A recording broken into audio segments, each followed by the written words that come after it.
Today, let's talk about why people don't like to play Clerics oh so often in Dungeons and Dragons and Pathfinder, all sorts of fantasy excursions, experiences, and gaming of all variety. Now, this is something you'll see often with game masters even trying to incentivize, trying to help, trying to give levels, experience, 18 wisdom score, whatever. I've seen so much of that over the years, and the problem is often twofold. First of all, there's the old heal bot. I had a video a long time ago about heal bots. You can put that in the WWAD heal bots in the YouTube search and really find out just what I had to say about that in long form. In short form, it's a terrible way. You're pigeonholing a character. You're concentrating on this sort of function and any sort of abilities, of special antics, actions, edges, advantages that a character brings to the table, to the fantasy world, if you understand, is going to pay off dividends, is going to have some usefulness. And again, a horrible idea trying to balance things out, trying to make things bog standard, stock, cookie cutter. You'll have a different experience with different ingredients. Try all types of different types of soup of RPG imagination. Don't try to slam pack into roles. That it does not yield an interesting, or does not yield the possibility of the most interesting experience. Be creative and you will be rewarded in that RPG entertainment.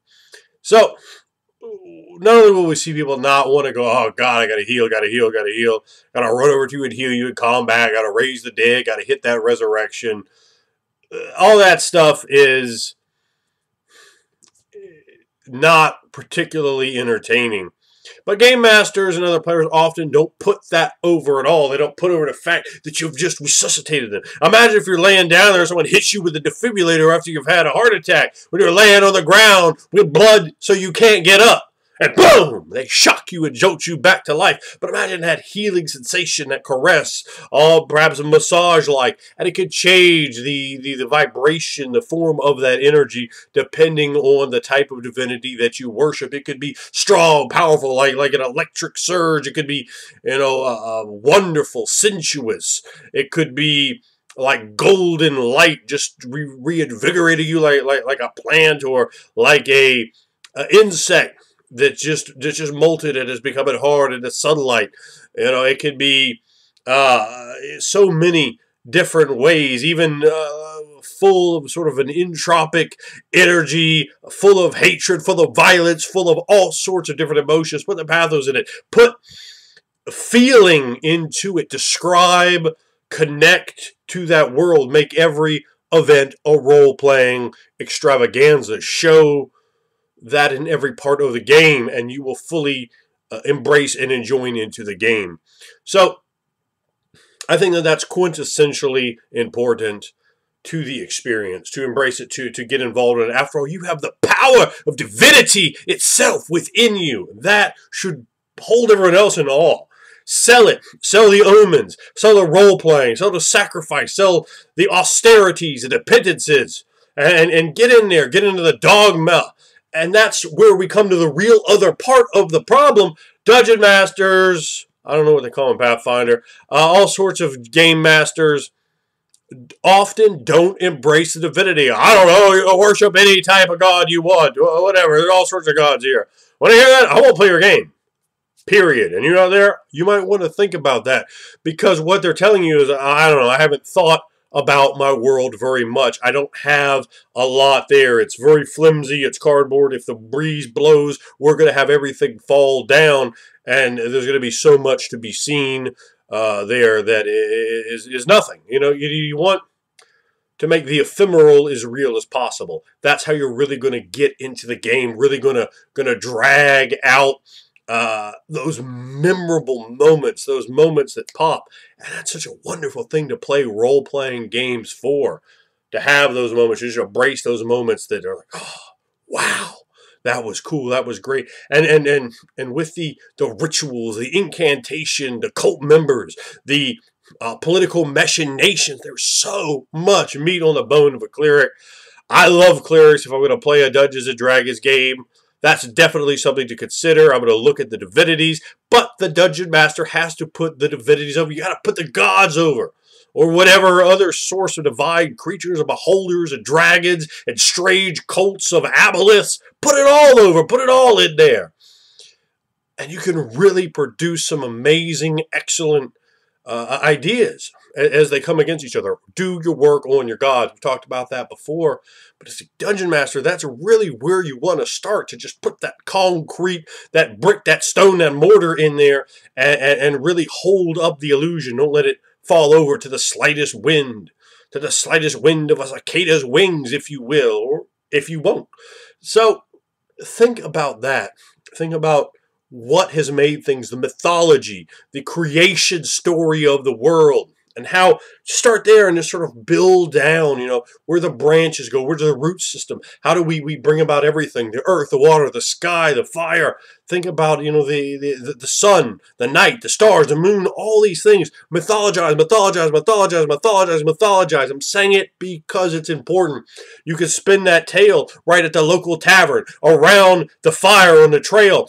You can spin it from the oracle, the pilgrim, the missionary, whatever it is, those encounters along the trail, those encounters in ancient crumbling cities, the encounters in the overgrown vine-ridden tomb with the lich that's just like, ha, God, and he's so good that he kills you. But before he does, he explains ancient spud wisdom of silver and gold at times of old, so he's been told. And it's important to bring that in because that is the fabric of the game. That's what you're doing.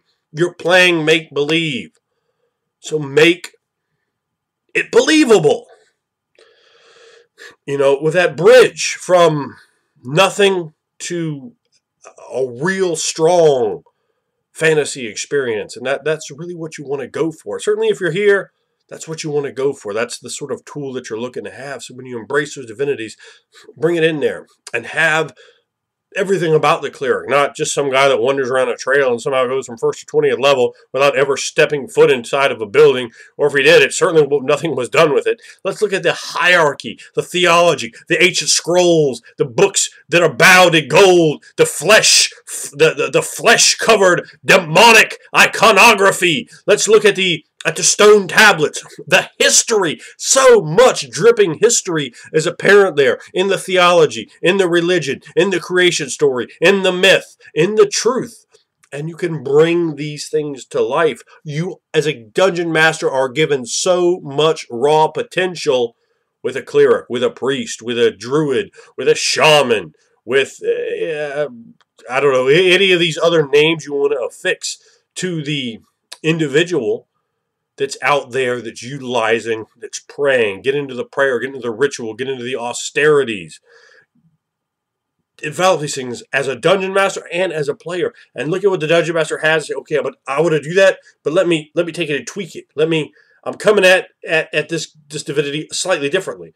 And that could be very interesting because that is an incredible part of a living religion, heresy. Well, the heterodoxy says X, and that's all fine and good, but on this small point, I'm going Y, and I'm going Y hard, and now I'm going to tell the people. I'm going to say, no, this is the way that it's done. This is the way it was always meant and want to be. And the video might look down and go, damn, that's pretty good. I see people's minds becoming a flutter and hearts being reinvigorated with hope or dread, or what have you, depending on what that divinity wants, what you want. As a player, you can just franchise so much leverage into the game. You can give the Game Master so much to work with, and the Game Master can in turn give you so much in terms of scene and what your real payoff is. It's not plus 8 swords. It's not 1,000 pieces of gold that you somehow can carry around on your person. It's scenes, it's quality scenes, it's interesting interactions, it's great descriptions. Those are the things that are real. Those are the things that stay with you. That's the real experience. You're going to forget, trust me, you'll forget how many gold pieces your character earned in the course of an adventure. You don't really care about those plus 19 halberds of dexterity. Those don't matter. What matters is trying to come up and add to scenes, make the scene the best you can, and that's going to make everyone else at the table kind of kind of go forward a little bit, try to do a little bit better, try to do a little bit more, and you're going to snowball in the right way. You have an avalanche of awesomeness, and that's really not a bad thing to look forward to in your free time, in your hobby time, and so forth. So in summation, game masters, get with your gods, get with your divinity, get with your clerics, build your churches, talk about what it is, why the church is designed a certain way it is from an architectural standpoint. Why is it in the town? Is it out of the town? Is it hidden? Is it in a sewer? Is it up in a cloud city? Is it on a boat? Is it with a goat? I mean, who can know? But you need to know, and then let your players know. And those strange details can really illuminate it. And you can have something that's reminiscent of, say, a monotheistic Christian sort of church, a Protestant or Catholic church, the real world. And you could create something that's just completely different. But it links up, it makes sense. And as long as it has an internal logic, players are going to get with it and get behind it and go, oh, well, that's interesting. Either I want to destroy it, I want to learn about it, I want to just get deep down with it. But it adds a rich nuance to a game for players that want to explore your imagination. So as always, I am your main man, deity of RPG, bringing you nothing but the truth.